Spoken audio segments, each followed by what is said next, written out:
Formula ఈ race కేసులో కేటీఆర్ కు ఊరట లభిస్తుందా అనే అంశంపై సర్వత్రా ఉత్కంఠ నెలకొంది. విదేశీ కంపెనీకి చెల్లింపుల వ్యవహారంలో ప్రభుత్వం తరపున మున్సిపల్ శాఖ ముఖ్య కార్యదర్శి దాన కిషోర్ చేసిన ఫిర్యాదు మేరకు కేటీఆర్ పై ఏసీబీ కేసు నమోదు చేసింది.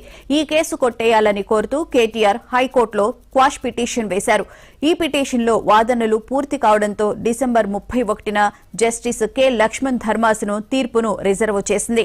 ఉదయం 10:30 తీర్పు వెలువడే అవకాశం ఉంది. అలాగే కేటీఆర్ పిటిషన్ను కొట్టేస్తే పోలీసులు ఆయన్ను అరెస్టు చేస్తారా అని చర్చ జరుగుతోంది.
ఫార్ములా ఈ కార్ రేసు కేసులో కేటీఆర్ కు ఊరట లభిస్తుందా అనే అంశంపై సర్వత్రా ఉత్కంఠ నెలకొంది. విదేశీ కంపెనీకి చెల్లింపుల వ్యవహారంలో ప్రభుత్వం తరపున మున్సిపల్ శాఖ ముఖ్య కార్యదర్శి దాన కిషోర్ చేసిన ఫిర్యాదు మేరకు కేటీఆర్ పై ఏసీబీ కేసు నమోదు చేసింది. ఈ కేసు కొట్టేయాలని కోరుతూ కేటీఆర్ హైకోర్టులో క్వాష్ పిటిషన్ వేశారు.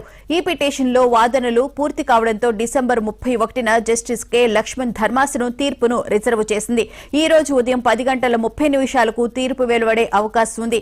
కేటీఆర్ పిటిషన్ను కొట్టేస్తే పోలీసులు ఆయన్ను అరెస్టు చేస్తారా అని చర్చ జరుగుతోంది.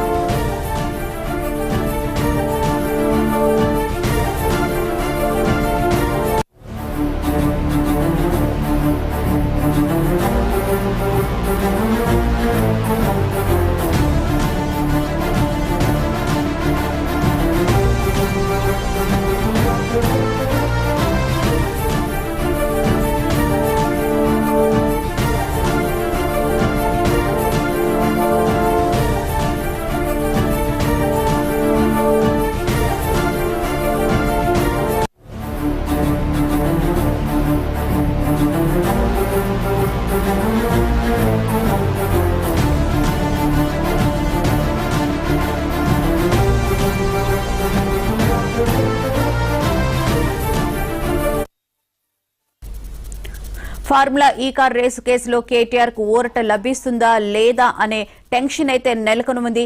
దీనికి సంబంధించిన పూర్తి వివరాలను మా ప్రతినిధి రామ్ నరేష్ లైవ్ లో అందిస్తారు. రామ్ నరేష్, చెప్పండి, మరి కాసేపట్లోనే హైకోర్టు తీర్పు వెలువరించే అవకాశం అయితే కనిపిస్తుంది.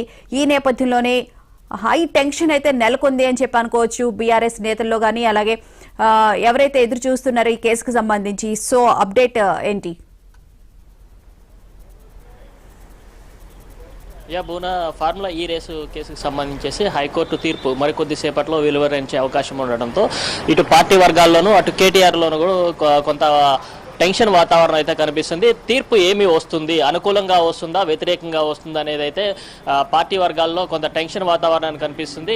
అయితే 10:30కి తర్వాత ఈ తీర్పు వెలువడే అవకాశం ఉన్నట్లు మనకు సమాచారం ఉంది. కాబట్టి ఈ నేపథ్యంలోనే ఇటు పార్టీ వర్గాలు చాలా ఆందోళన వ్యక్తం చేస్తున్నారు. అంటే అనుకూలంగా వస్తుందా లేదా అనేది అయితే వాళ్ళు ఆతృతగా ఎదురు చూస్తున్న పరిస్థితి ఉంది. ప్రస్తుతానికైతే మనకు ఫార్ములా ఈ రేసుకు సంబంధించేసి ఏసీబీ కేసు కేటీఆర్ పై కేసు నమోదు చేయడం జరిగింది. దానికి సంబంధించి ఎఫ్ఐఆర్లో A1గా బీఆర్ఎస్ వర్కింగ్ ప్రెసిడెంట్ కేటీఆర్ నమోదు చేశారు. A2గా ఐఏఎస్ ఆఫీసర్ అరవింద్ కుమార్, అదేవిధంగా A3గా బిఎల్ఎన్ రెడ్డి పేర్లు నమోదు చేయడం జరిగింది. దీనికి సంబంధించి కీలక సమాచారాన్ని అంతా సేకరించిన తర్వాత ఎవరైతే ఫిర్యాదుదారు దానకిషోర్ ఉన్నాడో ఆయన స్టేట్మెంట్ కూడా రికార్డ్ చేశారు. దీనికి సంబంధించి ఏసీబీ ఏదైతే ఎఫ్ఐఆర్ పెట్టిందో ఆ ఎఫ్ఐఆర్ను కొట్టివేయాలని చెప్పేసి కేటీఆర్ హైకోర్టును ఆశ్రయించి క్వాష్ పిటిషన్ దాఖలు చేశారు.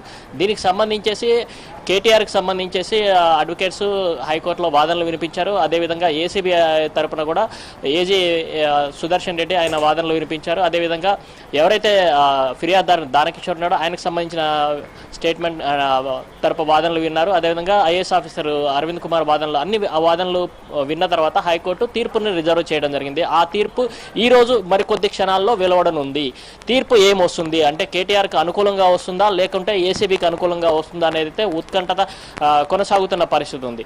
ఏసీబీకి అనుకూలంగా వస్తే ఏం జరగబోతుంది అనేది చాలా కీలకంగా మారనుంది. ఇప్పటికే ఏసీబీ అధికారులు నిన్న విచారణకు రమ్మని చెప్పేసి కేటీఆర్ని పిలవడం జరిగింది. అయితే నిన్న ఏసీబీ కార్యాలయం వద్ద మాత్రం ఒక హైడ్రామా కొనసాగింది. కేటీఆర్ని లోపల వెళ్లకుండా అంటే లీగల్ టీంతో లోపల వెళ్లకుండా పోలీసులు అక్కడ అడ్డుకోవడం, దాదాపు ఒక 40 నిమిషాల పాటు ఆయన వెహికల్లోనే ఉండడం, ఇదంతా జరిగింది. ఒక హైడ్రామా అనేది అక్కడ క్రియేట్ అయింది. కాబట్టి ఆ తర్వాత కేటీఆర్ అంటే ఏసీబీ ఇచ్చిన నోటీసులకి రిప్లై ఇవ్వడం జరిగింది. ఆ తర్వాత ఆయన అక్కడి నుంచి తెలంగాణ భవన్కు చేరుకోవడం జరిగింది. అయితే నిన్న సాయంత్రం వరకు ఏసీబీ అధికారులు మరోసారి రెండో నోటీసులు కూడా ఇవ్వడం జరిగింది.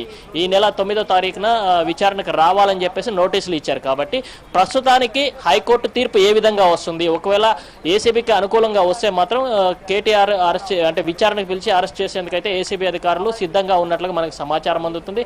మరోవైపు కేటీఆర్కు సంబంధించి లీగల్ టీం చెప్తున్న దాని సమాచారం ప్రకారం ఈ కోర్టు ఏదైతే ఏసీబీ నమోదు చేసిన ఎఫ్ఐఆర్ కానీ అదేవిధంగా సెక్షన్లు ఉన్నాయో ఆ సెక్షన్లన్నీ కేటీఆర్కి వర్తించవు కాబట్టి ఈ కేసు నిలవదు అని చెప్పేసి వాళ్ళు బలంగా నమ్ముతున్న పరిస్థితి ఉంది. మరోవైపు కేటీఆర్ కూడా ఫస్ట్ నుంచి ఈ కేసు వ్యవహారంలో ఆయన క్లియర్గా చెప్పుకుంటూ వస్తున్నారు. ఎక్కడా అవినీతి జరగలేదు కాబట్టి ఏసీబీ తనపై పెట్టిన ఎఫ్ఐఆర్ నిలవదు అని చెప్పేసి న్యాయస్థానాలపై తనకు నమ్మకం ఉందని చెప్పేసి ఆయన వాదిస్తున్న పరిస్థితి అయితే ఉంది. అయితే మనకి ప్రస్తుతానికి ఉన్న సమాచారం ప్రకారం మరికొద్ది క్షణాల్లో హైకోర్టులో ఈ క్వాష్ పిటిషన్ సంబంధించిన తీర్పు వెలువడే అవకాశం ఉంటుంది. కాబట్టి ఏం జరుగుతుంది, ఒకవేళ కేటీఆర్కి అనుకూలంగా వస్తే మాత్రం బీఆర్ఎస్ వర్గాలు మొత్తం రాష్ట్ర వ్యాప్తంగా సంబరాలు చేసుకునే అవకాశాలు అయితే కనిపిస్తున్నాయి. మరోవైపు వ్యతిరేకంగా వస్తే ఎలాంటి పరిస్థితి ఉంటుందనేది కూడా పార్టీ వర్గాలకు సంబంధించి టెన్షన్ వాతావరణం కొనసాగుతున్న పరిస్థితి అయితే ఉంది. ఇప్పటికే చాలా మంది పార్టీకి సంబంధించిన నేతలు కానీ కార్యకర్తలు కానీ అటు కేటీఆర్ నివాసం నందినగర్ కానీ అదేవిధంగా ఓరియన్ విల్లాస్కి చేరుకుంటున్న పరిస్థితి అయితే మనకు కనిపిస్తుంది. మరోవైపు ఈ కేసు సంబంధించేసి ఏం జరుగుతుందనేది ఇటు పార్టీ వర్గాలతో పాటు రాష్ట్ర ప్రజలంతా ఆసక్తిగా ఎదురు చూస్తున్నారు. ఏం జరగబోతుంది అనేది మాత్రం చాలా కీలకంగా మారే అవకాశంగా తెలుస్తుంది. ఈ కేసుకు సంబంధించేసి ప్రధానంగా నిధుల బదలాయింపు అంటే ఫార్ములా ఈ రేసుకు సంబంధించేసి హెచ్ఎండిఏ ద్వారా దాదాపు 55 కోట్ల రూపాయలను ఎఫ్ఈఓ సంస్థకు బదలాయింపు చేశారు. ఇది నిబంధనలకు విరుద్ధంగా చేశారు. కాబట్టి దీనిపై చర్యలు తీసుకోవాలని చెప్పి దానకిషోర్ ఫిర్యాదు చేశారు. దాని ఆధారంగానే కేటీఆర్ పై A1గా ఏసీబీ ఎఫ్ఐఆర్ నమోదు చేయడం జరిగింది. ఆ కేసు ఆధారంగానే ఈడీ కూడా రంగంలో దిగింది. ఈడీ కూడా ఈ రోజు విచారణకు రావాలని చెప్పేసి కేటీఆర్ను పిలవడం జరిగింది. అయితే ఈ రోజు హైకోర్టులో క్వాష్ పిటిషన్కు సంబంధించిన తీర్పు ఉన్న నేపథ్యంలో తాను ఈ రోజు విచారణకు హాజరు కాలేదని చెప్పేసి ఆయన నిన్న సమాచారం ఇవ్వడంతో ఈడీ అధికారులు కూడా దాన్ని అంగీకరించేసి మరో డేట్ ఇస్తాము, ఆ డేటుకు మాత్రం విచారణకు రావాలని చెప్పేసి ఈడీ అధికారులు చెప్పిన పరిస్థితి అయితే ఉంది. మొత్తంగా చూసుకుంటే ఈ రోజు వచ్చే తీర్పు ఆధారంగా ఈడీ కానీ అదేవిధంగా ఏసీబీ కానీ చర్యలు ఉంటాయని చెప్పేసి మనం భావించవచ్చు. బోనా, అయితే ఒకవేళ కేటీఆర్ కి తీర్పు అనుకూలంగా వస్తే గనక ప్రభుత్వం మీద ఎదురుదాడి చేయడానికి కేటీఆర్ మళ్ళీకి బలం పుంజుకున్నట్లే భావించవచ్చా రామనరేష్? బౌనా, ఇప్పటికే మనకి ఉన్న సమాచారం ప్రకారం ఏంటంటే కేటీఆర్ ఈ కేసు నిలవదు అని చెప్పేసి డే 1 నుంచి చెప్పుకుంటూ వస్తున్న పరిస్థితి ఉంది. అయితే కోర్టులో తనకి అనుకూలంగా తీర్పు వస్తే మాత్రం ఇప్పటికే రేవంత్ రెడ్డి సంబంధించిన అంటే సంక్షేమ పథకాల విషయంలో ఫెయిల్ అవుతున్నారని చెప్పేసి నిత్యం ప్రజల్లోకి వెళ్తూ ప్రభుత్వానికి వ్యతిరేకంగా నినాదాలు చేస్తున్న అంటే వ్యతిరేకంగా పోరాడుతున్న కేటీఆర్ ఈ కేసు కనుక కొట్టేసి తనకు అనుకూలంగా తీర్పు వస్తే మాత్రం ప్రజల్లోకి ఇంకా దూకుడుగా వెళ్ళి ప్రభుత్వంపై ప్రభుత్వంపైన వ్యతిరేకతను తమకు అనుకూలంగా మార్చుకోవడంతో పాటు ప్రభుత్వాన్ని నిలదీసేందుకు ఆయనకు బలం చేకూరే అవకాశాలు అయితే చాలా ఉన్నాయని చెప్పుకోవచ్చు. ఈ దిశగానే పార్టీ అడుగులు కూడా వేస్తున్న పరిస్థితి ఉంది.